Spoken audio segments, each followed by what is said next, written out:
देखिए, जो मैगज़ीन होती है, आइए पहले उसके मेन कैरेक्टर को समझते हैं। जो आपकी मैगज़ीन आती है वो सिविल सर्विस एग्ज़ामिनेशन के पॉइंट ऑफ व्यू से आती है, यानी कि वो बहुत ही स्पेशलाइज़्ड मैगज़ीन है।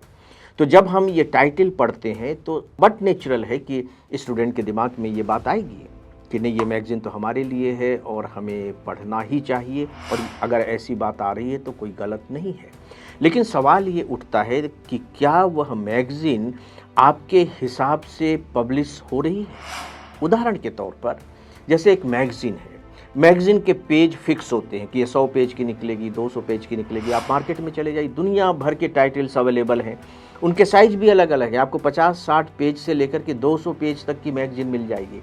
अननोन टाइटल से लेकर के बहुत नोन टाइटल तक के मैगज़ीन्स मिल जाएंगी। तो जब आप बाज़ार में इन सब को देखते हैं तो कन्फ्यूज़न में आ जाना स्वाभाविक है। तो सवाल ये उठता है कि जब आपने पेज फिक्स कर दिए हैं कि 150 पेज की मैगज़ीन निकालनी है, 200 पेज की मैगज़ीन निकालनी है, तो फिर पेज के साथ आप समझौता नहीं करते। उतने पेज तो आपको भरने ही हैं। फिर समझौता किया कहाँ जाता है? फिर समझौता किया जाता है उनसे जिनसे मैगज़ीन भरी जा रही है, जिसे आप कहेंगे मटेरियल से। और दोस्तों, ज़्यादातर मैगज़ीन्स यही कर रहे हैं।